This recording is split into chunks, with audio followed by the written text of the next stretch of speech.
Labukas. Labas vakaras. Baisu, kad man pasibėgs ten telefonus, numirs, viskas numirs, todėl kad du šunininkai kartu, tai man atrodo bus baisu.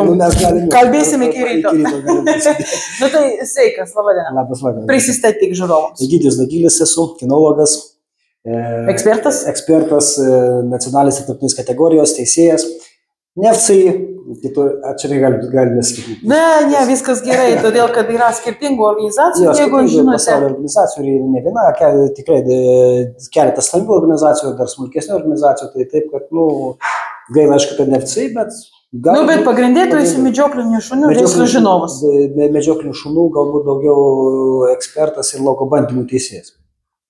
Kur mes teisėjavome ir dabar turbūt žinote, ta Lietuva populiari nauja, nežinau, Latvija turbūt dar nelabai populiari, bet Lietuva populiarėja ta veislė, heiterjerų veislė. Heiterjerų, nauja veislė Europoje. Nėra tai, kad labai nauja yra, bet iš viena iš naujesnių, tų veislių yra labai populiarėja ir ypatingai tarp Lietuvos medžiotojų populiarėja. Susikūręs pas mus Lietuvoje heiterjerų augintojų klubas. O tu turi heiterjerą? Ne, neturiu. Aš ir skalikų neturiu, kurių bet kurio laukiu iš Manto Milinaičios mūsų, reiškia, veisėjų, vienu iš vedančių Lietuvos veisėjų šuniukų. Bet vis laukiu, kažkada tai turėsiu. Dabar šiuo metu turiu. Eilėje stovi turbūt. Ne, eilėje aš nestoviu, bet tiesiog laukiu, gal tiesiog dabar dar ne tas biškį toks, nenoriu skubėti, turiu dar tų biškį veiklų, nes pakol kas dar pas mane Vakarų Sibiro laikos, aš su Vakarų Sibiro laiko medžioju. Medžioju mes kartu susijungėm ir su heiterjerų klubu medžioju, važiuoju su savo laiką ir su Mantu Milinavičiu, važiuojame su Lietuvų skalikais, su vienu iš vedančių veislynų savininkų. Tai pakol kas laukiu. Šunininkas tu esi. Ir medžiotojas irgi. Medžiotojas irgi. Šunininkas esu nuo vaikystės jau. Varvaudavau su šunim dar tarybiniais metais. Medžioklės daug. Tai aš jau nuo vaikystės. Tai pasakyk man, ar tu, kaip nuo vaikystės turbūt iš giminės esi medžiotojas, tavo tėvas, senelis? Ne, senelis nebuvo, bet tėvukas buvo medžiotojas, tėvukas, aišku, paskiau tą medžioklę biškį metė, jam ne tas, ne medžioklė buvo daug, bet aš likau, pas man liko visas tas. Bet pirmiausia, liko galbūt ne medžioklės esmė, liko esmė darbas su šuniu.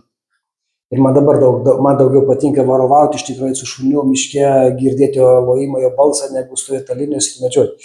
Man tas darbas daug kas klausia, ko tu neatvažiuoji medžioti, dėl ko tu neatvažiuoji medžioti, pas atvažiuoji. Bet aš ateities, varmiai sezonas su šuniu, aš visą laiką atvažiuosiu. Mes ir daug su Žiūrinu nuvažiuojam Giedraičiu, kuris yra prezidentas Lietuvos heiterjerų klubo. Šią dieną važiuojam medžioti ir žvėrių ieškoti važiuojam, ir varovauti važiuojam. Daug įdomiau tas darbas. Daugiau matai, nei stovant ant linijos. Jo, būtent tas kontaktas, tas darbas su šuniu, kaip tas šuo dirba, kaip pasižiūrėti, kaip tie šunys dirba, kaip įvertina. Tarp kitko mes ir važiuojam, darom ir Latvijoje lauko bandymus, patikrą būtent heiterjerų ir kitų veislių šunų medžioklės, kadangi pas mus dar tokie biškiai įstatymai Lietuvoje keistokie, tai tenka ir Latvijoje padaryti lauko bandymų. Ir Lietuvoje taip pat irgi lauko bandymus darome ir teisėjaujame. O kas trukdo Lietuvoje įstatymuose? Ką reikėtų kitą? Pirmiausia, tai aišku, galbūt tas, ne tai, kad buvo tas irgi kiaulių maras, kuris uždraudė šernus valėrę laikyti, aplamai šernus laikyti. Ta gal reiktų peržiūrėti ir patobulinti tas kiaulių maras, kai šernų maras, kiaulių maras vadinamas, jisai eina toliau, jisai tai dingsta, tai išlinksta, jisai rajonuose lieka. Bet kai priimė tą potvarkį, kad negalima laikyti, ūkininkai negali kiaulių laikyti, taip jis ir likęs. Niekas tai netkreipia dėmesio, ministerija, niekas. Tiesiog. Čia šitokios spragos yra. Tai galbūt reikia inicijuoti, todėl apie tai nieks ministerijoje negalvos, jeigu mes nepasakysim, kad reikia. Labai jūs teisingai sako, teisingai. Bet yra, šiandien entuziastų tikrai yra, ir iš heiterjerų klubo savininkų, kurie tų entuziastų tikrai kažką tai darysim. Taip, reikia. Nes kadangi mes kalbam visgi ne apie dekoratyvinius šunis, kuriam užtenka parodos, mes kalbam apie medžioklinių šunų veislės, su kuriam Lietuvoje medžiojama ne viena veislė, su kuriam mes medžiojam Lietuvoje. Reikia tos realios patirties. Reikia patirties. O paaiškink, kodėl svarbu yra susitikti su šernu? Ta prasme, su šernu susitikti. Šuniuką susitikti. Medžiotojai tai viskas aišku, kodėl reikia. Medžiotojai aišku, gal vėliau kitiem neaiškiai, bet šunį susitikti, tai mes vis tiek turim pažiūrėti, bet kokiu atveju, kai kalbam apie medžioklį šunį, tai toliau kalbam apie šunio veisimą, tai mes vis tiek turime matyti šuns, mes medžioklį galbūt taip neįvertinsim šuns darbą, medžioklį to šuns įgimtų savybių medžioklį kaip būtent lauko bandymus, kur mes sustojom keli ekspertai ir matom, ką šuo sugeba, kaip jis daro. Todėl, kad ten aptvaras kažkoks ir tu gali matyti, ką tas šuo daro, o miške jis kažkur loja ir viskas. Ne tai miške loja, galbūt jisai, bet mes matom, kadangi medžiojam, vis dėlto medžioklė vyksta ne su vienu šuniu. Medžioklė dalyvauja keliai 5 šunys, 4, 6, 7 šunys dalyvauja medžioklė. Tai jauni šunys gali imituoti tą šunešnių šunų elgseną kažkokią. Ir mes nepamatysim, ką daro vienas šuo ar kitas. Kadangi yra lauko bandymai tam tikrai aptvertas 3 hektarai, 2 hektarai voljeras. Ir mes puikiai 3 ekspertai matom, ką tas šuo sugeba daryti, kiek jisai... Tai kaip laboratorijoje gaunasi? Taip, ką tas šuo sugeba daryti, koks jo temperamentas, koks rišlumas, koks jo balsas, koks paklusnumas, koks pyktis ant to žvėrio ir taip toliau. Ir pagal tą mes vertinam tą šunį, tas šuo gauna 1-2 laipsnio diplomus pagal balų sistemą. Bet tai yra svarbu, kad įvertintų tas įgimtas savybės ir paskui naudoti ar nenaudoti veislį. Taip, ar naudoti ar nenaudoti veislį. Bet pačiam šuniui yra kažkokia nauda iš to? Be abejo, pačiam šuniui nauda ir be abejo, tai jisai susipažįsta, jauno šuo pirmą kartą susipažįsta su šernu, vis tiek tie šernai kaip yra tokia daugmaž naminio pobūdžio, nes vis tiek jie auga valyje, gyvena tam valyje, tai tas šunis... Jie labai gerai treniruoti su šunimis, dažnai susitinka. Taip. Tai čia bet kokia, visapusiška nauda. Bet gali būti taip, kad šuo, pavyzdžiui, eina į tą aptvarą ir išsigando šerno ir paskui jau medžioklėje neartinasi. Tas, aišku, neatmestinas dalykas, nuo kiekvieno individo priklauso skirtingai. Pagal charakterį. Pagal charakterį kiekvienas individas kaip ir žmogus. Šuo tai tas pats, kas ir žmogus. Gali išsigąsti ir nieko nedaryti, gali išsigąsti ir toliau daryti. Tai čia aš negaliu pasakyti, kad griežtai taip, griežtai ne. Čia grinai pagal charakterį. Bet toks susitikimas kontroliuotomis sąlygomis šuniui galbūt duoda kažkokią privalumą paskui, kada jis supranta, kas taip ir žvėrys ir ką. Be abejo, tai kiekvienas žingsnis į priekį duoda savo privalumą. Kiekviena treniruotė, kiekviena pažintis duoda šuniui kažkokį privalumą. Be abejo. Bet čia reikia paaiškinti, kad šernas aptvaroje neturi dantų. Turbūt, ne? Taip. Kažkaip ir jį yra pripratus prie šunų, tai ten nekilo kažkokias grėsmės šunims. Tai ne tai, kad neturi dantų, bet realiai tai aptvaruose nelaikomi patinai, tai laikomos kiaulės. Taip. Kurie net neturi ilčių. Tai negalime sakyti, kad neturi dantų. Visiškai neturi, bet dantys yra, bet mažos. Jo, mažos ir tai nėra negali perpjauti. Jo, nėra patinai, laikomos patelės, būtinai, kad taip nesužalotų šunų. Taip. Bet jos sako, kad patelės yra piktesnės nei patinai. Moteris savo temperamentą turi tam Kaip ir žmogus. Jeigu mes šnekam apie taisyklės ir įstatymus, tai aš su tavim norėjau pakalbėti apie naujausios šitos pataisos. Ar žinai?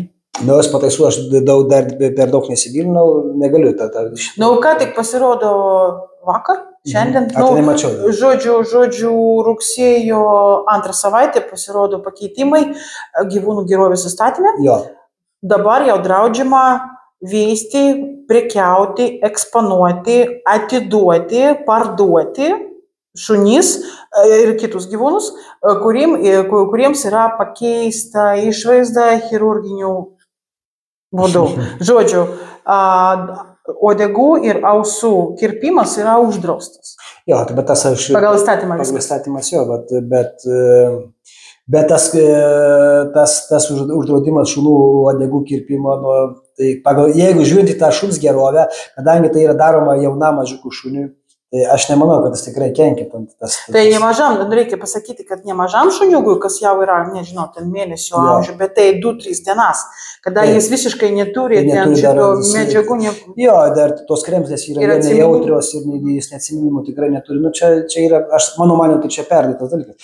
Kitas dalykas, tai gerai, dabar pažiūrėkime Dobermano veislę, tokia sena kaip Dobermano veislė, jo, kaip tas Dobermanas atrodė ir dabar, jeigu mes jam nekirpam uodegos ir nekirpam mūsų, kaip jis dabar atrodo. Tai čia vis, gal mes jį vadinkim ne Dobermano, dar kažkokį kitą veislę. Bet pagrindė tai ne apie išvaizdą, bet apie šuns saugumą. Tai aš suprantu, jo, bet tas tikrai nekenkia šuniui, kadangi, kaip ir jūs minėjote, tos operacijos atliekama tikrai ten jaunam šuniukui, ten kelių.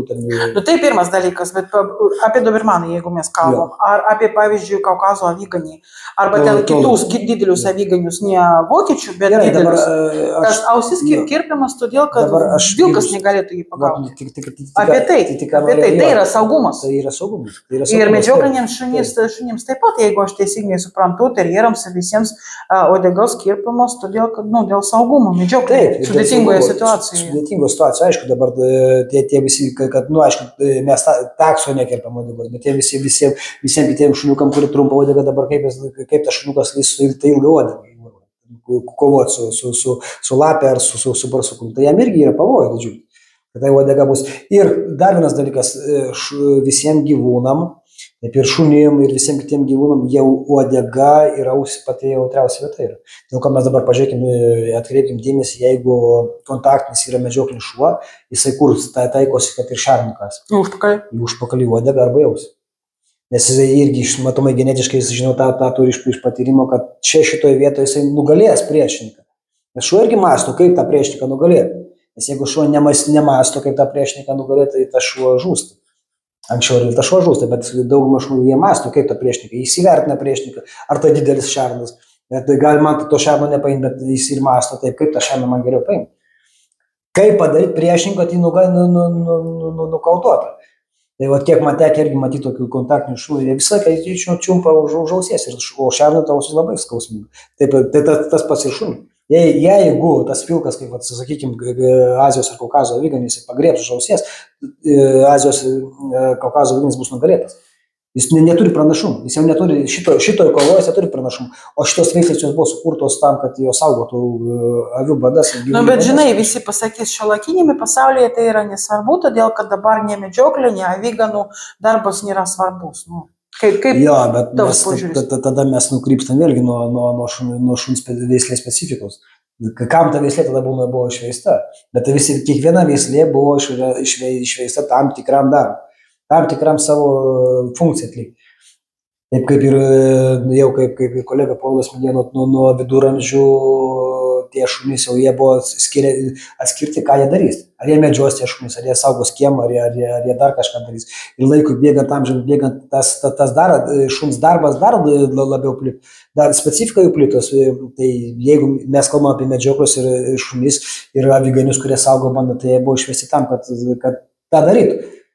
Tai tu manai, kad tokį pakeitimą turės kažkokia įtaka arba reikės prisitaikyti? Be abejo, kad turės įtakos. Dabar aš turiu tokią literatūrą, galima pažiūrėti. Čia yra viena iš pirmųjų lietuvių tarpukario knygelių parašytų šuns dresūrai. O, kad dresūra. Reikia pažiūrėti. Pažiūrėkit metai kokie.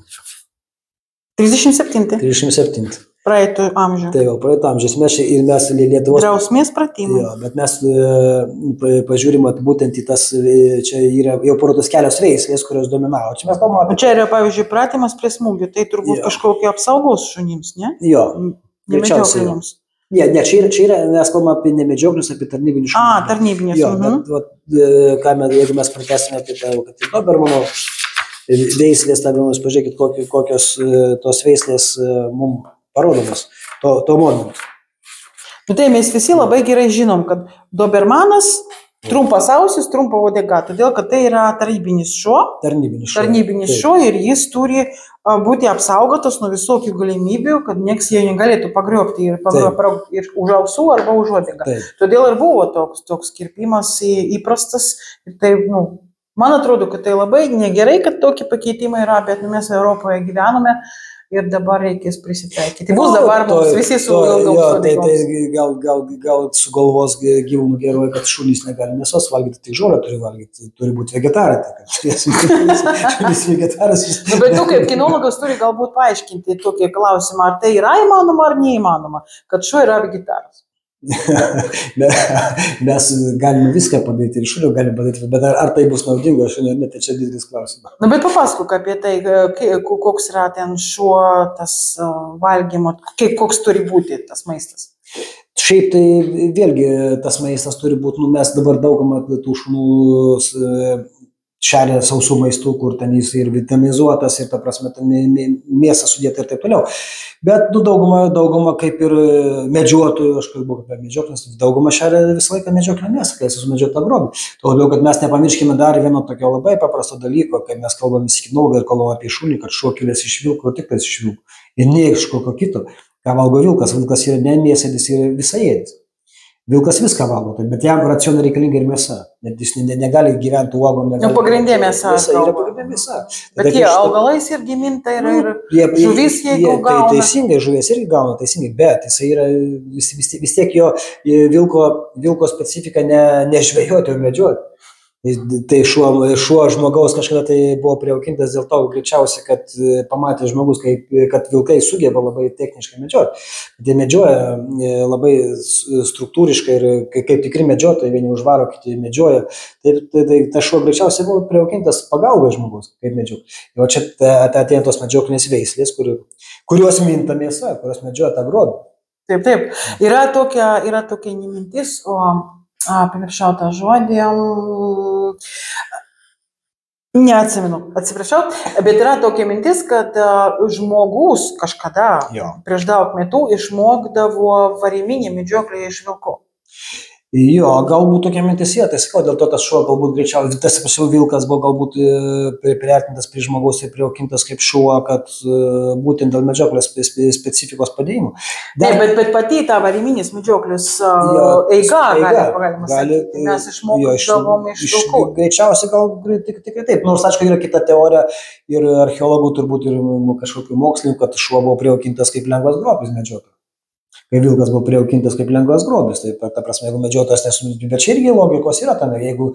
Tai žodžiu, prasidėjo viskas iš to, kad žmogus norėjo sumedžioti vilką, kažkaip prijaukino ją, kad galėtų jį pagauti? Greičiausiai, nes šiaip tai tas vilkas prisijaukino labai paprastai ir lengvai.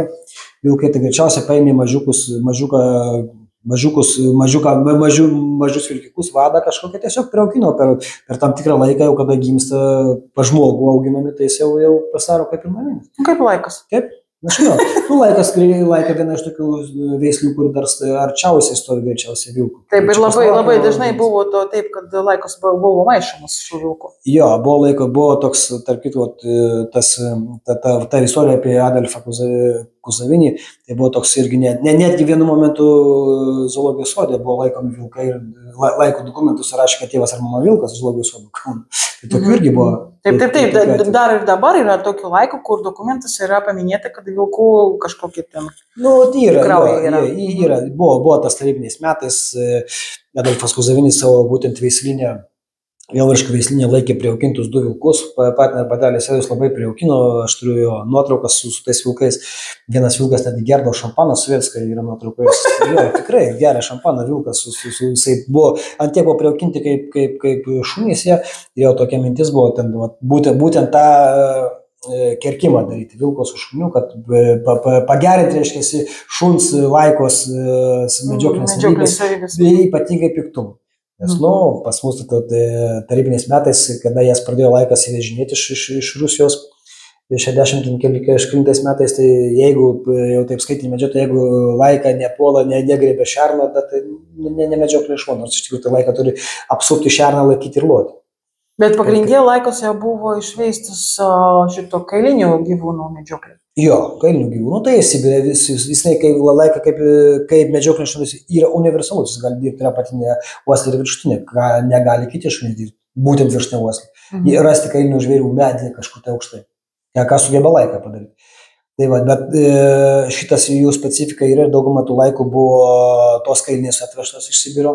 Tai kad tas būtų stipresnis azartas laikai ir pyktis didesnis, tai bandoma su vilku sumaišyti. Bet kas gavosi nieko gero nesigavo, kadangi vilkas turi atsargumą, tai yra šuo įgauna bailumą.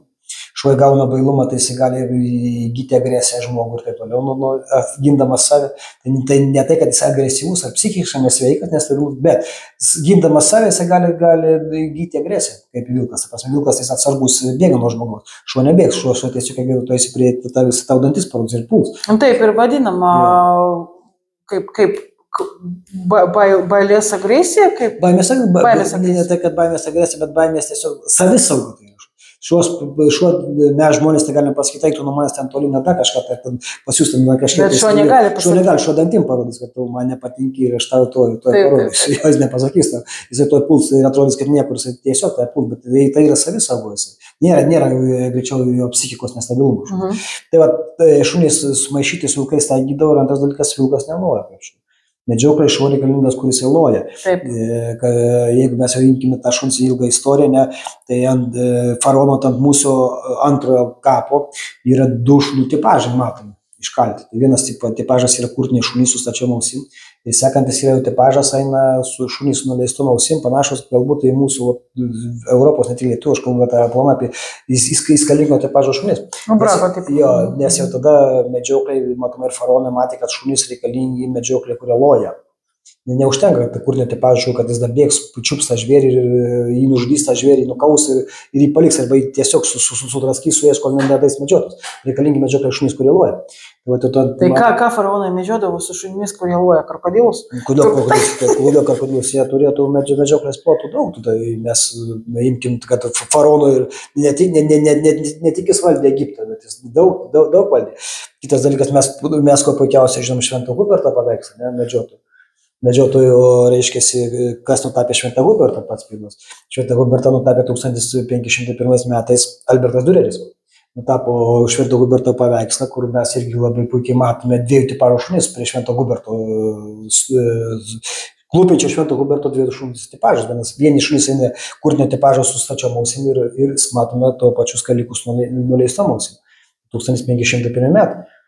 Vokiečių jau dailininkas grafikas kaip viena iš šedevrų pasaulio nutapo Švento Huberto paveikslą. Ir tada jau buvo aišku, kad yra tie du tipai. Bet dabartinėme pasaulyje jau yra daug visokių skirtingų, specializuotų veislių. Bet tu pats esi laikininkas. Šiaip jau laikininkas. Bet dabar skaliko tu esi.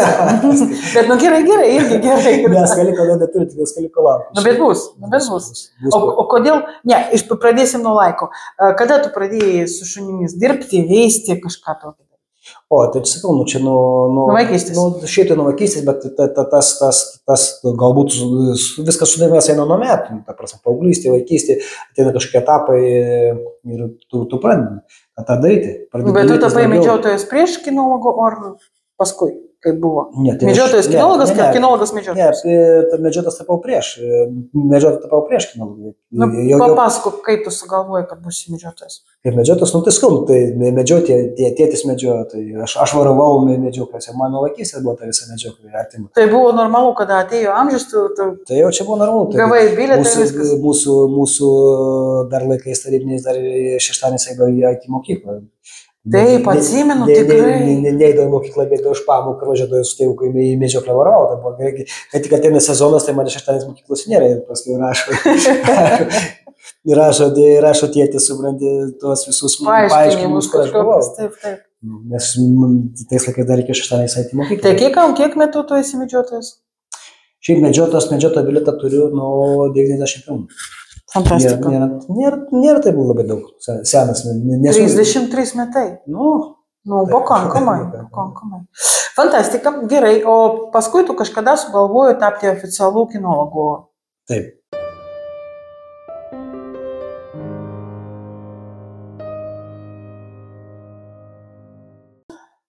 Kaip tai buvo tais metais ir kaip tau pavyko, papasakok apie tai? Jo, tai vis dėlto, kaip bėga laikas, ateina praktika, tu medžioji su to šunim, matai to šuns darbą ir taip toliau. Bet šiaip tai kaip ir viskas ateina su kažkokia susipažinimas, kažkokia ateina į klubą. Tai man teko labai malonu, kad teko susipažinti su amžinatilsį Albertu Dzedu, kuris buvo kinologas, medžiotojas ir laikininkas. Ir va čia viskas ir prasidėjo nuo Alberto Dzedo. Jis mane, kaip sakyti, įtraukė į tą klubą. Bet kodėl? Jis pamatė, kad tu kažką sugebi, suvoki ir gali kažką... Čia jo, kaip visur, tas ratas, tokių bendras ratas, jeigu tu sutari kaip kinologas, atrandi bendrą kalbą, tai ir ta kalba arba nenutrūks, arba netoliau vystosi. Tai čia pas mus vystėsi kalba, toli ir ilgai, ir tas viskas pabiškai pradėjo darytis. Pradėjom daryti ir tos lauko bandymus, ir teisėjauti, ir parodas daryti, rengti. Tai dar tarybiniais laikais buvo? Ne, čia jau Lietuvos. Čia Lietuvos, taip. Nors Albertas, aišku, nuo tarybinių laikų, irgi su laikininkas buvo. Čia tų laikininkų pas mus Lietuvoje daug buvo, bet paskui tos laikininkus pradėjo jungti, būtent bendraminčių ratas susijungė, kažkokiu vienu ar kitokiu veislių bendraminčių ratas. Nes šiaip tai buvo tokio buvo bendras medžioklinis tikrai ūkis. Nebuvo tokių klubų atskirų, kaip dabar, ten Skalikininkų asociacija augintojų, laikų klubas ir taip, po biški tas brendo susidarė bendraminčių ratas ir tai bendraminčių ratas sukūrė klubus tam tikrus. Tai specializacija irgi kaip ir veislėms visiems, tai klubai irgi specializuojasi.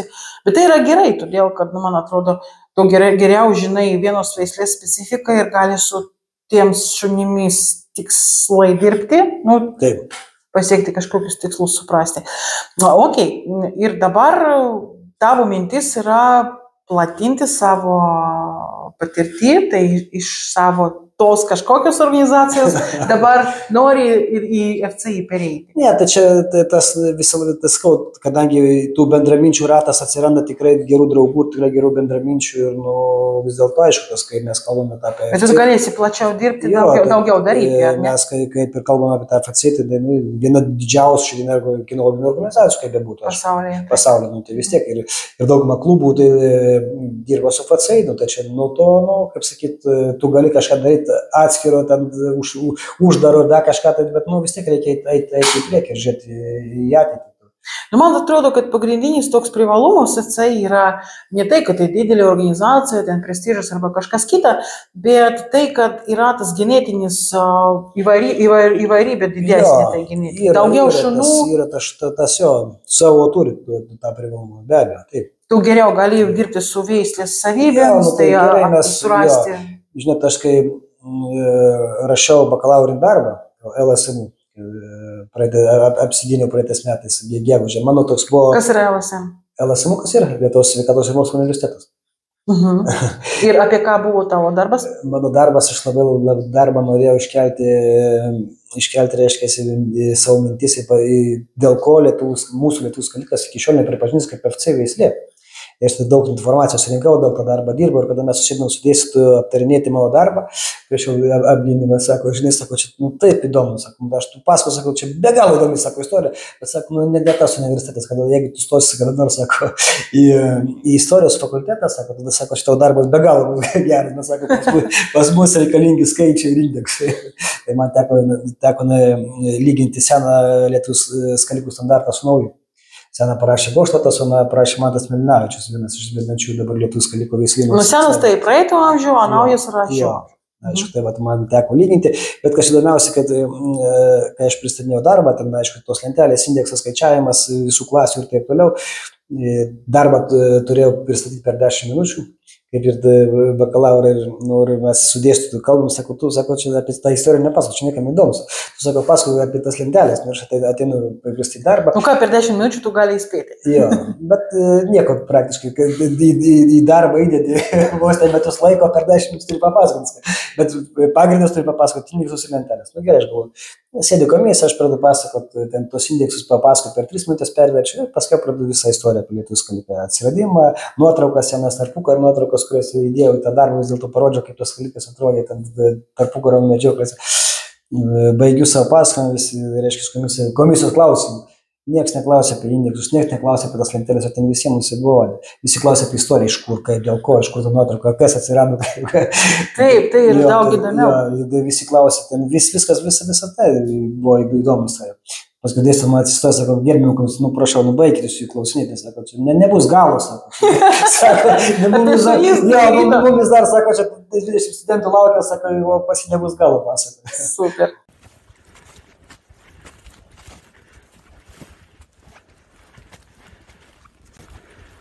Tai papasakok, aš žinau, kad tu žinai, kas ten buvo su tiems skalikais tarnybiniais laikais. Tarnybiniais laikais, gal čia ta istorija ilga, bet galbūt aš jūs nenoriu. Trupai, apie veislės. Apie veislės tai mes, aišku, kaip ir archeologas Povilas minėjo, tai yra nuo viduramžių. Tas aš irgi galiu pasakyti, kad mūsų kunigaikštis Kęstutis buvo paskutinis po nužudymo buvo paskutinis sudegintas kaip pagonis, tai buvo su visais medžiokliniais savo šunimis sudegintas, sakalais ir žirgais, aišku, mes nežinom, kokie ten veisliais ar tipažai būtų šunių, niekas jų ta prasme neprašė to laiku, bet aprašo jos sudeginimą šitas vokiečių Petras Duisburgietis, to meto vokiečių metraštininkas, kuris dalyvavo Lietuvoje, gyveno Lietuvoje, daug įvykių prašinė, tai Petras Duisburgietis aprašo Kęstučio laidotuvės, tą yra sudeginimą kaip pagonių, kad jis buvo sudegintas. Ir toliau Vytautas atsiveža kaip medžiotojus ir kaip karius totorius, tai atsiveža irgi savo šunų, tai gali tie šunų susimaišo. Ir Petras Duisburgietis labai aprašo šitose kronikose, reiškiasi, kiek Kęstutis kartų nukariauja Kuršą. Ir kiek Kęstutis iš Kuršo prasideda gyvūnų, šunų ir moterų. Nukariaudamas Kuršo pilis Siguldą, Grimuldą. Ir mes irgi galime teikti, kad tie šunys atėjo ir iš Kuršo, į Kuršą atsivežė tuos šunys kryžiuočiai iš Europos, kaip skalikus. Tai tas visas kelias ir ateina tas iki to, bet kad jau pas mus buvo medžiokliniai šunys ir galimai, kad tie šunys buvo kaip lietuvių skalikai valdovų rūmuose, valdovų pilyse, tai jie tikrai kažkaip buvo tokie. Aišku, tą turėtų patvirtinti, kaip ir Povilas sakė, Oksfordo universiteto šitie tyrimai, ir ko mes ir laukiam, kad jie patvirtins genetikai tos tyrimus. Tikimės, kad patvirtins. Palauk, čia reikia paaiškinti, apie kokį Povilą ir kokius tyrimus mes dabar šnekam. Tai yra kasinėjimai, yra senųjų šunų kaulų atradimai, kas bus palyginami su šiuolaikinių skalikų genetika. Ir kol kas dar rezultatų nėra, bet kada bus mes pranešime, tada bus aišku, ar tie senieji valdovų šunys buvo panašiai į skalikus, susiję kažkaip genetiniai su jais arba ne. Kad jie panašus, tai faktas, kad jie buvo panašus, ar genetiškai yra susiję, procentaliai, koks yra procentas genetikos. Bet gali būti kažkaip susiję skalikų buvimas, skalikų veislė ir tai skalikai, lietuvių skalikai gali kažkaip būti susijęs su lenkų skalikais, su austrų skalikais, kas yra bent tokį patį išvaizdą. Tai mes paimkim Lietuvos didžiąją kunigaikštystę, jinai tęsiasi visą šį dabartinį Baltarusiją, dalis Rusijos, kadangi Algirdas ten nukariavęs buvo dalį dabartinės Rusijos iki Maskvos ir ta pati Lenkija buvo didžioji Lietuvos kunigaikštystė. Be abejo, kad tai genetiškai yra viena panašų šunį. Aišku, jų tipažai skiriasi, jų skiriasi kaip veislės, mes kalbėkim kaip standartą galima atskirti, aukštesnį, mažesnį, bet tai panašus šunys. Panašus, taip. Bet mes prieš to kalbėjome, kad tu esi laikininkas, o dabar skalikai. Kaip tas perėjimas vyko ir kodėl tu susidomėjai dėl skaliko? Šiaip tai man kaip skalikas tas šuo visą laiką buvo įdomus ir dėl to, kad tai yra vienintelė lietuvių veislė, lietuvių skalikas nacionalinė, ką mes turim. Kitas dalykas tai yra vėlgi sueini su bendraminčių ratų žmonių, tai Mantas Pelinavičius, skalikininkas, vienas iš vedančių veislinių skalikų, Smetonos, Andželika ir Marius, kurie yra parašę lietuvių skaliko knygą apie lietuvių skalikus. Tai kada tu sueini su tokie žmonėm, tu pradedi daug bendrauti, tiesiog pradedi dar daugiau į tą darbą įdėti savo energijos ir savo dušios. Kad ta veislė nebūtų pripažinta FAC ir kad ta veislė toliau gyvuotų, nenutrūktų, kad nerašytų po 100 metų, kad ta veislė kaip šitam vadovėlį, kad ta veislė išnykusi. Bet labai įdomu, mes už kadrų kalbėjom irgi apie skalikus ir tu pasakojai, kad praeitų amžių kažkur apytiksliai viduryje atsirado žmogus, kas atgaivino tą veislę. Taip, tai Goštautas. Taip, ir jis atgaivino lietuvių skaliką ir viskas buvo gerai, bet Latvijai buvo greičiau Maskvoje ir tą savo gavo pripažinimą, veislės pripažinimą. Jo, kadangi Latvija tuo metu, mes nepamirškim, kad Goštautas tai yra iš Goštautų senosios giminės didikų, galbūt tas jam patrukdė. Daeiti iki Maskvos, kitas dalykas su Latvijos skaliku dirbo stipri kinomų komanda ir toje komandoje dirbo Latvijos miškų ministras. aišku, Latvijos miškininkystės, tarybiniais metais Latvijos miškininkystės tas pats prezidentas. Tai aišku. Taip, tai šito vieto dirbo, jiems pavyko per 3 metus tą veislę, kad Maskva tą veislę pripažintų kaip veislę. Ir jau 80 metais jau ten stovi, tai paimti, jeigu mes 57 metus lietuvių medžiotojo vadovė, kad lietuvių skalikas išnykęs kaip veislė, tai Latvija po puikiausiai prašo visą standartą medžiotojų vadovės. Bet dabar situacija yra atvirkščiai. Dabar situacija yra atvirkščiai, laikas keičiasi. Todėl, kad lietuviai labai daug pasidirbo. Daug stengiasi. O Zigmas Goštautas, jisai rado Žemaitijoje dar be abejo gyvus tos lietuvių skalikus ir iš tų lietuvių skalikų buvo ta veislė, jis parašė standartą lietuvių skalikų, tą vadinamą senai, ir ta veislė buvo toliau tęsiama. Tai paskui jis jungia tokį darbą, kaip aš sakau, Adolfas Kuzavinis, kuris yra Lietuvos medžioklės kinologijos ledlaužis. Jisai Adolfo Kuzavinio dėka ir aišku jo komandos dėka, toj komandai dirbo toks kinologas rašytojas Lietuvos kaip Edmundas Malukas ir dar tokių keletas įdomių garsių žmonių dirbo toj komandai. Ir jis 79 metais jisai VDNH Maskvoje pristato skalikų veislę. Adolfas Kuzavinis pristato savo veislį, savo mūsų lietuvių veislyną, jo reiškia medžioklių šunų veislyną pristato. Ir 81 metais išeina Maskvoje, reiškia, žurnaliukas Охотничья собака, kur mes jau matom jo dėka, kad Maskva jau rašo lietuvių skaliką, kur rašo, kad pašmėstų skalikas yra ir Latvijos skalikas, bet tuo pačiu metu ir parašo 81 metais, kad yra nauja veislė. Tai yra nauja veislė lietuvių skalikas, bet jau standartas yra, jau aprašymas, jau Maskva mato, kad tuo metu Maskvos kinologijos draugija mato, kad Lietuva tas šuo yra, iš tikrųjų, jis nieko nedingo, neatsirado, nenusileido iš kosmoso, jisai buvo. Tai va, bet aišku, Adolfui Kuzaviniui iki galo to nepavyko, kadangi jisai žmogus gavo insultą ir pakirto į ligoninę, nepavyko iki galo to daryti to kelio, bet jis labai daug padarė. Jo 83 metais VDNH Maskvoje lietuvių jo veislynas gauna bronzos medalį, tai ką reiškia prezidentinių sąjungų, kaip medžioklės šunų veislynas pristatomas.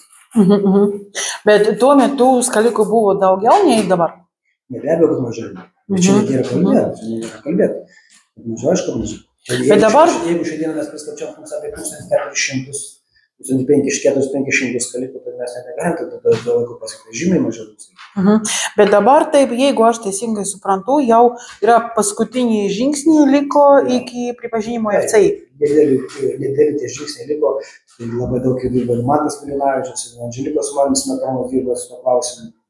Ir jeigu dar patvirtins Oksfordo universiteto genetiką, tai yra sena mūsų veislė, traukas iš vis nėra. Labai įdomu. Ir tu irgi turėsi skaliką ir būsi skalikininkas. Jo, štai tą Paulo Gečaičio knygą ir Giedrės Pilčiauskas, irgi mano daug labai įdėta yra informacijos ir darbo. Tokia komanda mūsų dirba iš tikrųjų. Skalikų kaulus ieškojom kartu su Paulo Blaževičiumi ir Giedrė Pilčiauskienė archeologais. Tai tu irgi esi archeologas, mokslininkas, kasinėtojas? Tiesiog kasinėtojas. Su šiaukšlė. Jeigu kastuvą paėmėjau kasinėtojas. Taip, su kastuvo, taip. Tai visiškai ne mokslininkas. Bet tavo bakalauro darbas buvo apie skalikus. Bet bakalauro darbas kokia mokymo įstaiga? LSMU mokslas. Tu sakai. Ok, bet tu šunininkas vis tiek esi. Aš žinau, kad tu daug visokių skirtingų užsiėmimų turi su šunimis, tai papasakok, sportas, medžioklė, aišku, bet kas dar? Aišku, bet šiaip tais smakrus savo Sibiro laiką buvome, mes užsiimom sportą, bandžioninkus, dviračių važiuojam, dalyvavome Europos čempionatuose. Dar prieš pačią pandemiją pavyko Europos čempionatus neblogą bandžioningo paimti prizinę vietą, antrą vietą Europos čempionatą. Vienintelis Europoje, kur turbūt su šitą veislę ir sportuoja, vakarų Sibiro laiką, nes nėra daugiau sportas, sportuotas vakarų Sibiro laiką. Visi su drasgarais, reiksdogais dabar vadinamas, kad ten mišinys visų pointerių ir stambių šunų, kurie iš tikrųjų stambus.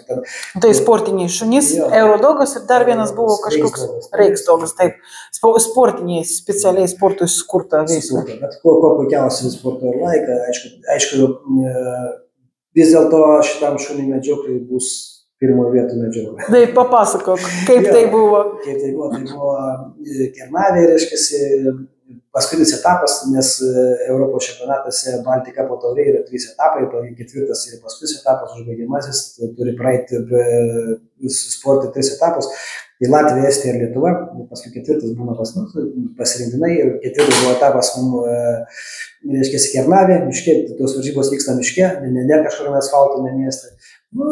Tokia dar neblogą rezultatą mes siekime, aš galvoju taip jau, gal 3 prizinę vietą tokią jau turėsim pagal pirmus rezultatus. Ir čia bevažiuoja trasą per kelią bėga voverė.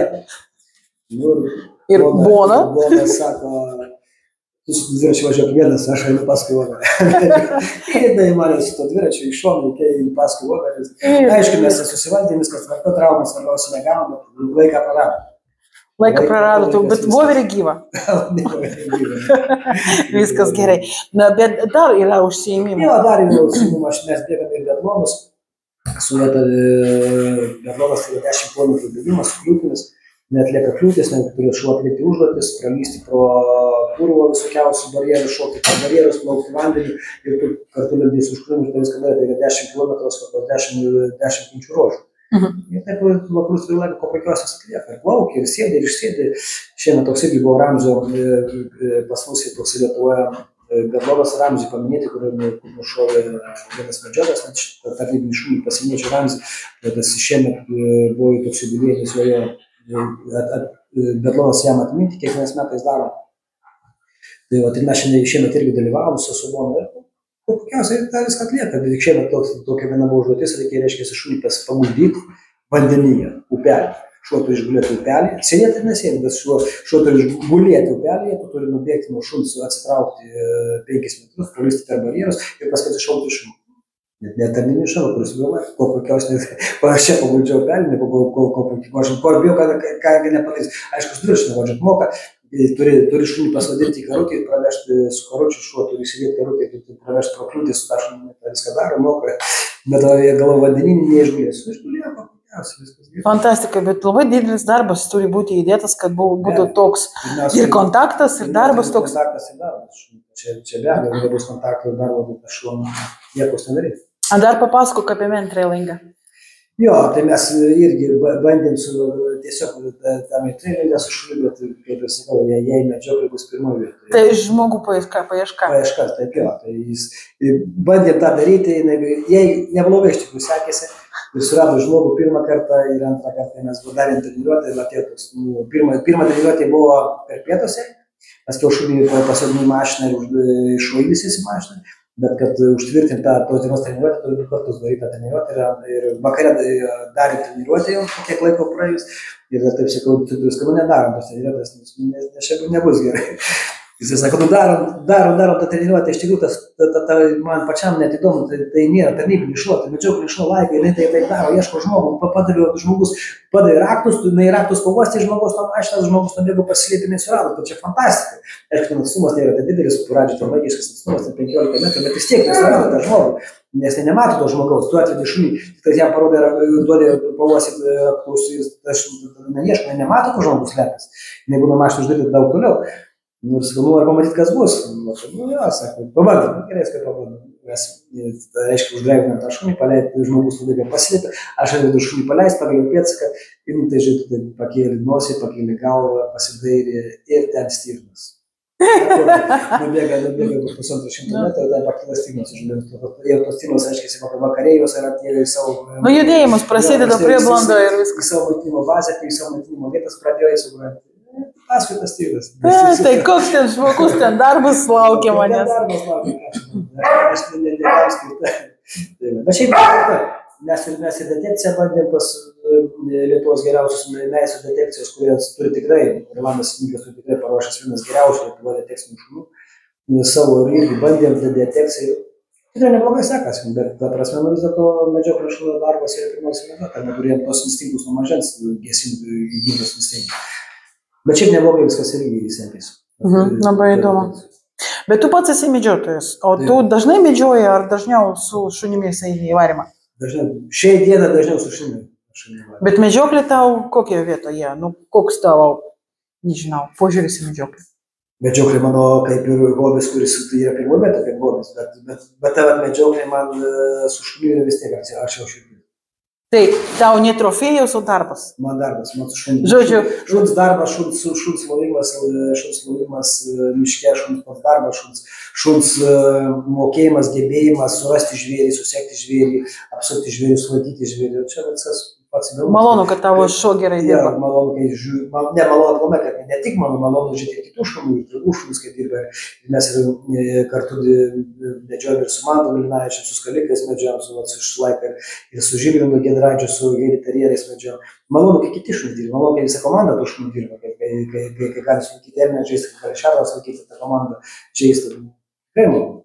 Kai gali pėdsaką susekti šuo žaistų žvėries, kur nubėgo elnės ir jeigu nešuo, tai nesvaime tikrai nerastų dar to šerą. Labai daug tokių atvejų yra. O ką tu manai apie, žinai, medžiotojai dažnai sako, dažnai tokios situacijos gaunasi, aš nepataikiau, ten nėra jokio tikslo ieškoti tą gyvūną.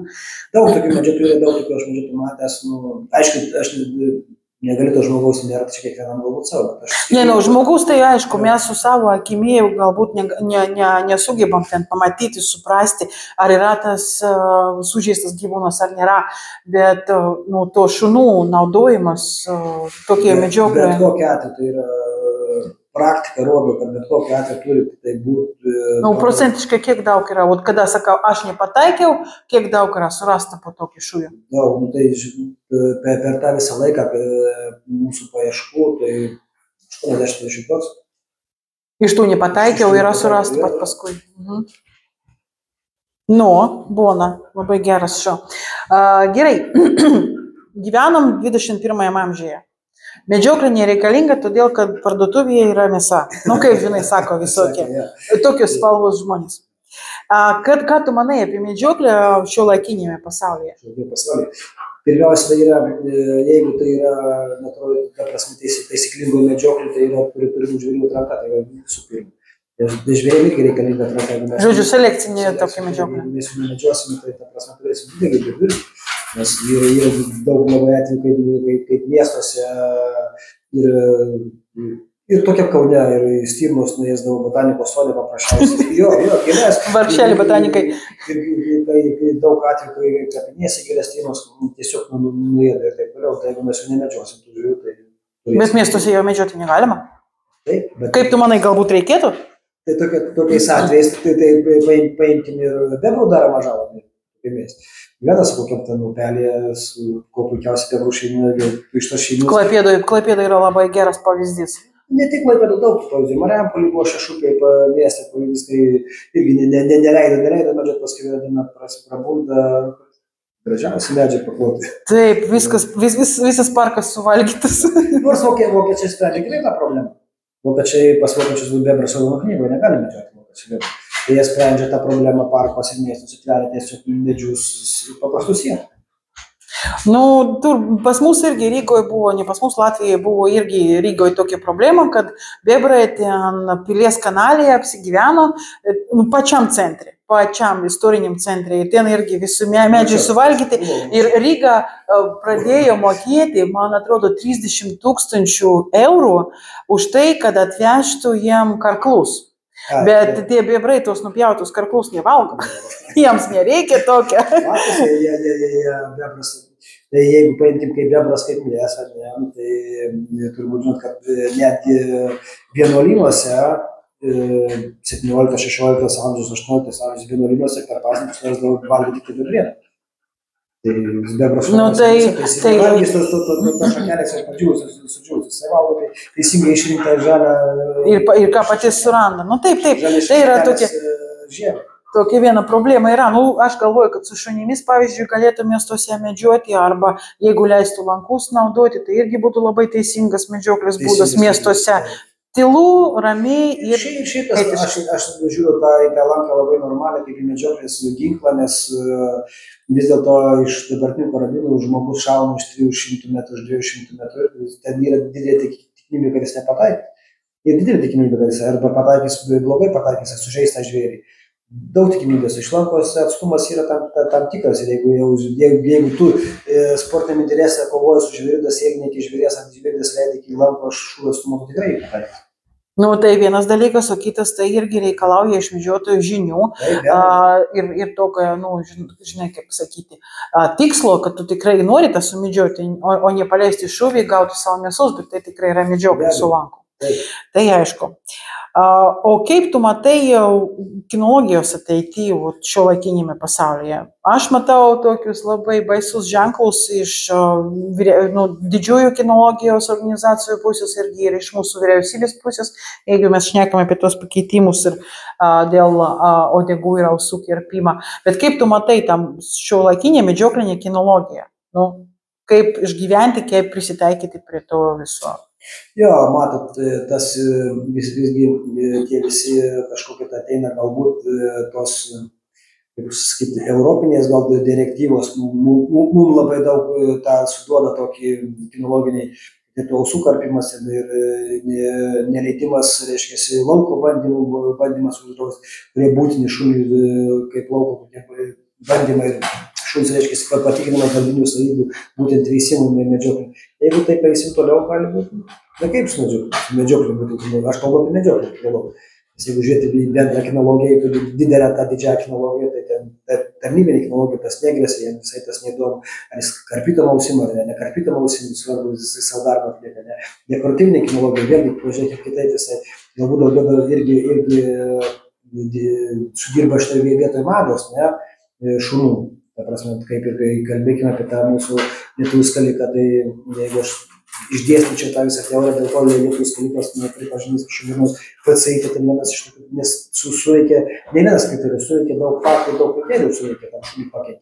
Ir vienas iš tokių šunį kriterijų, kaip medžioklių šunų veislių mada, tarpukario Lietuvoje atėjo.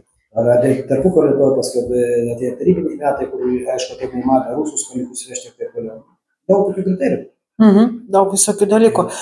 Nu, tai aišku, šitie pakeitimai ir žaliasis kursas, vadinsim taip, irgi įveikė medžioklę ir medžioklinių šunų kinologiją, bet, nu, aš tai galvoju, kad medžioklė neišnyks, todėl, kad, nu, negalima be medžioklės gyventi ir šunų reikia. Manau, kad tai taip tikrai, nes jeigu mes rinkit nuo to pirmyšio žmogaus ir pirmyšio šunų, nebereikalo iš vilko prisiekimų šunį, kad jis padėtų medžioti.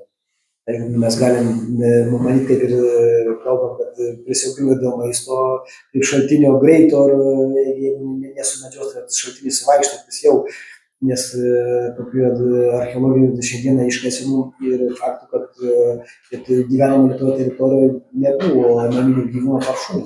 Mes kalbam apie 7000 metų atgal. Mūsų archeologai, Gedrė Pilčiausiai, Paulius Blaževičius, mūsų daktarai supranta, jie turi tokius atkasę artefaktus, kur tai patvirtinti. Tai įrodyta yra, kad lietuviai turėjo šunis, bet neturėjo karvių, ožkų arba... Tai buvo arba medžioklė, arba maistui. Bona, supranti? Nežinosi, kaip elgtis? Klausyk, dėl medžioklės, pavyzdžiui, norėjau tavęs paklausti. Jeigu tu neįeini į varymą, kokia medžioklė tau patinka? Tada man patinka medžioklė sėdint, tiesiog su žvėriu kovoti, surasti tą žvėrį, surasti... Apgauti ją. Apgauti, surasti, kad tu randiesi šitoj kovai kaip lygus lyg. Arba tu įveiksi, arba tu užgudresnis, arba žvėris užgudresnis, tai jis super džiaugas. Sako, užtenka. Gera. Nu gerai, tada kas tau medžioklėje pats svarbiausias? Kas man medžioklės svarbiausias? Be abejo, draugašų. Ne taip, tau pačiam. Ką tu ieškai medžioklėje, kas tau mėgstamiausias? Žvėris kažkoks mėgstamiausias. Nu, ar žvėris, ar medžioklės būdas, ar tavo jausmas? Kas tau medžioklė yra? Medžioklė man, galbūt žvėris tai vienas iš tokių žvėrių, tai aišku, bet kokia atveju elnio patinas, stirnos patinas sumedžioti, su kuria tikrai gali bandyti pergudrauti ir eiti kaip vienas su vienu. Tai vadinasi, pats pagrindinis tavo, džiaugsmas yra tada, kada tu gali pergudrauti gyvūną. Taip. Tai tu plėšrūnus. Gali būti primatas. Taip, kaip aš tai irgi pasakyčiau galbūt truputį kitaip, man pačiai asmeniškai, eilis man patinka, aš norėtų sumedžioti, bet stirną man įdomiau medžioti, kol kas, nežinau kodėl, nežinau. Pavyzdžiui, aš nenoriu sumedžioti lokį, bet aš labai noriu sumedžioti šakalą. Stirnos patinas. Stirnos patiną, aišku. Patiną, aišku. Nestirna, bet stirnos patiną. Man irgi taip pačiai. Tam prioritetą daug, stirnos patinų ir elnio patinų. Galbūt todėl, kad vasara man labiau patinka.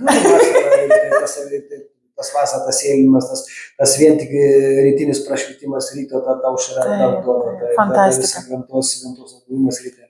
Bet pagrindė man patinka tas momentas, kada aš galiu likti nematomą gyvūnų.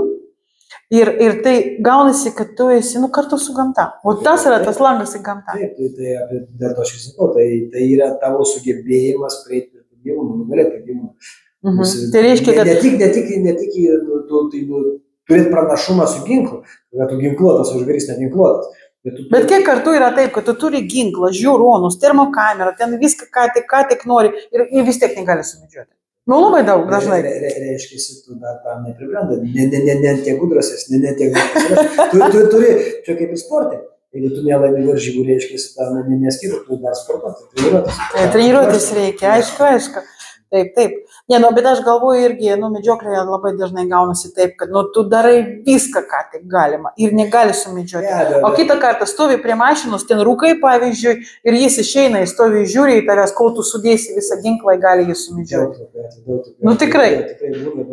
Tai sėkmės galbūt reikšmė irgi didelė.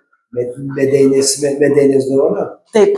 Medeinės išvento Huberto dovana. Taip ir yra. O yra kažkas, ką tu norėtų dar sumedžioti, dar kažkokį, nežinau, tau sapnai kažkokį yra dėl medžioklės? Sapnų dėl medžioklės. Svajonės. Iš tikrųjų, tai tokius, aš neturiu tos tokios dideliais svajonės kažkokius medžioti, kaip jūs sakėt, lokius. Nenoriu aš to medžioti, aišku. Nėra mano tikslas. Jeigu jis ateis pas mane į bokštelį, tai galbūt aš pagalvosiu. Bet kad aš tikslai kažkur važiuotų, ne. Tai šiaip tai aš esu sumedžiojęs tą, ką aš noriu. Aišku, mesgi kalbam, kai medžiotojai irgi kalbam, kad vis tiek norisi ko geresnį tą trofėjų. Jeigu mes apie trofėjų kalbam, tai yra aišku. Tos svajonės, stirnos patinas sumedžioti auksiniais ragais ir elnio patiną. Čia, jeigu taip kalbėti. O neturi? Auksinį stirniną? Tai aš jau noriu kažkokią atrankinį, kažkokią labai keistą perūkinį, pavyzdžiui, stirniną svajoju sumedžioti, tikrai noriu. Taip, noriu, aš noriu. Ne, aš neturiu, aš noriu sumedžioti perūkinį. Ten, pavyzdžiui, aš norėtų šakeragį antilopę, bet tai Amerikos gyvūnus yra toks labai įdomus pronghorn. Šitą noriu, Danielį noriu gražiai. Jeigu kalbėkime apie tą medžioklę, tai aš irgi iš tokių, kad gilesnių tokių minčių ir svainių, tai Sibirį pamedžioti. Iš kur tai išeitų Sibiro medžiotas. Sibiro stirnina. Oi, kaip aš noriu Sibiro stirniną. Sumedžioti, ar ten išvažiuoti į kalnus kažkur, tai praeiti kalnuose, pasigarinės tų žvėrių sumedžioti žvėrių. Kalnuose, man atrodo, tie trofėjai yra labai įdomus, ten Marko Polo kažkoks pavyzdžiui. Jeigu išsivaizduojam, kad... Aš šitą vietoj gal net nežiūrėsiu trofėją, aš žiūrėsiu patį procesą. Aš norėjau pasakyti, pats procesas. Kalnuose, aš vieną kartą buvau Ispanijoje, kur mes kalnuose buvo variminė medžioklė šernų. Ir labai buvo įdomu, todėl kad mes važiuojam, ten kokie tokie keliukai, kalniukai, viskas, nieko negali suprasti. Vieną medžiotoją išmetė, kitą medžiotoją išmetė, nieko tu nesupratai, kur tas varimas, kaip mes, kas, nieko nesupratai. Ir paskui, kada manęs padėjo aš kokio kalno, tokia, nežinau, 50 metrų, arba lipk ten tavo vieta tenai. Gerai, Ir aš įlipau, pažiūrėjau į vieną pusę, žiūriu, ten medžiotojas ir į kitą pusę. Aš matau tą varimą. Mes važiuojam, taip, o iš aukščio aš matau visą tą varimą, visas tas vietas aš matau jų. Medžiotojų labai įdomu. Tarp kito mūsų YouTube kanale yra vaizdo įrašas apie medžioklę Ispanijoje, labai gražu, man labai patinka. Ir ten šernas toks Labai geras tas šernas buvo sumedžiotas. Bet vat medžioklė kalnuose, arba nežinau, ten kažkur Afrikoje galbūt irgi norėtų pabandyti tą medžioklę, kitas tradicijas, kažką kitą. Pažinti kitas tradicijas, kitą medžioklės aplinką, bet kokią atveju, taip. O esi buvęs kažkur užsienyje? Tarp Latvijos ne. O toliau kažkur? Ne, Baltarusija kažkur trūkus teko irgi medžioti Latvijoje. Bet įsivaizduoji kažką, kad tu norėtum taip sumedžioti? Jo, tai sakau, tie kalnai, Sibiro, man gal ta gamta galbūt daugiau trauktų, aišku, Afrika, bet kokia atveju. Bet būtent pabuvimas tas gamtoje, tas procesas. Taip, pažiūrėti visą. Nekėkėtas sumedžioti ant tą trofėją. Taip, ne dėl trofėjų, o dėl pačių procesų. Taip, ir medžioklė taip gaunasi, man atrodo, pats svarbiausias. Nu, taip, mūsų mintys labai panašios.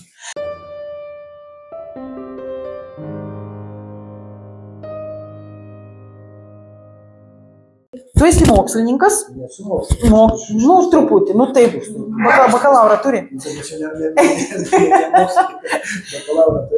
Gerai, bet jeigu aš teisingai suprantu, dabar vyksta darbas su kažkokia nauja knyga apie skalikus. Kol kas darbas nevyksta, tik tokios mintys yra, tikrai mintys yra, tai Mato Galinaičiaus ir Smetono Andželikos ir Marijos yra knyga išleista lietuvių skalikai, tikrai tos mintys yra, ją papildyti. Ten išdėstyti tas mintis, išdėstyti tokias neblogas mintis, tokia mintis jau dar yra almanachą padaryti, reiškiasi, būtent medžioklės. Almanachą tai apibendrinti informaciją apie visus šunis? Medžioklės šunis, kuriais medžiojame Lietuvoje. Ten paliesti 19 amžiaus pradžią, carinės Rusijos, reiškiasi, imperijos laikus, kaip buvo Lietuva medžiojama su šunimis, su medžioklės šunis. Tai bus daugiau ne apie skalikus, bet apie medžioklės šunis iš vieno. Vienas iš tų paleisti, bet ir išdėstyti tas mintis knygoje, dėl ko iki šiol nebuvo tas lietuvių skalikas pripažintas specialistai, kas sutrukdė, kokie įvyko permainos, kokie kriterijai tam paveikė tą mūsų gražiam lietuvių skalikų.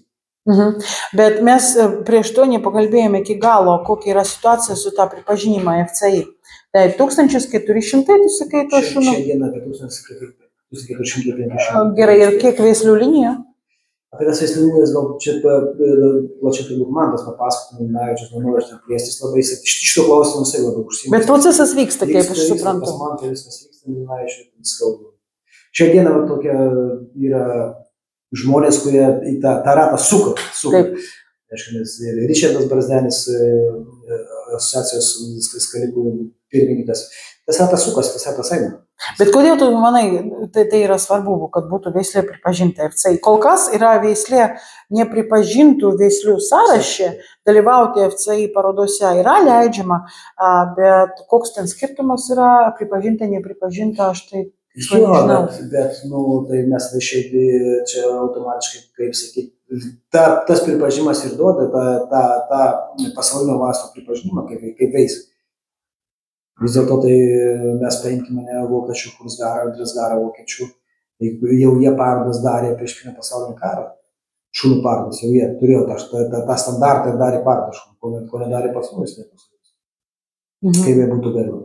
Ir tam aš ten nenoriu daug labai plėstis, bet jau bus išdėstyta, tokie kriterijai, aišku. Ten labai daug bus irgi tokios jautros informacijos, galima sakyti. Tikėsimės, kad... Ir tu padedi tą knygą rengti. Jo, tai bus mūsų toks darbas. Aišku, bet kokią atveju laukiam ir mūsų mokslininkų Važiaičios daro, Gėdės Pikčiauskas darbo ir iš Oksfordo universiteto. Čia ta mūsų visa komanda ir dirbo ir Andželika su Marijos Smetonom ir Mantas Galinaičius šitai komandai. Ir aš padėjau tuos kalbus ieškoti. Klausyk, o nebuvo mintis tą pirmą knygą apie lietuvių skalikus ir galbūt ir antrą, kuri dar nepaleista, išversti anglų kalbą? Kad Europos sužinotų. Viskam savas laikas, kaip sakė. Negalime šiandien 10 darbų, viskam savas laikas. Tai toks yra ateities darbas, ateities tikslas. Kaip ir visų kitų, bet kažkada ateities darbas. Jeigu tu dirbi, tai tu padarai, nedirbi, tai nedirbi. Fantastika. Labai gerai. Manau, kad ačiū tau už pokalbį. Ir tada kitą kartą galbūt dar pakalbėsim. Tai pakalbėsim, tai sakau, jūs, ta prasme, jeigu mes ir pavyktų Giedrę Pilčiauskienę pasikalbėti po 1 valandos po jos pranešimo, tai labai būtų įdomu. Tai iš plačiau papasakotų kaip antropologija, mokslo darbą. Jeigu Povilas, nes ne antropologija, jinai kaip tik štai skaudai. Nedaug plačiai papasakotų ir aišku, galbūt tų skalikų klausimų būtų, nes gaila, kad net neatvažiuos, negali atvažiuoti Andželikos su Mariu. Bet Vilniui vyks, už Vilnių biškį vyks kursingas, reiškiasi kursų varžybos. Ir su primityviu jauku. Žinau. Jo, jie ten dalyvaus ir mes galėtume dar po visko ten nuvažiuoti. Jeigu mes turėsim laiką. Palauk. Ačiū tau didelis už pokalbį. Ačiū jums žiūrovams irgi ir tada iki kitą kartą. Taip.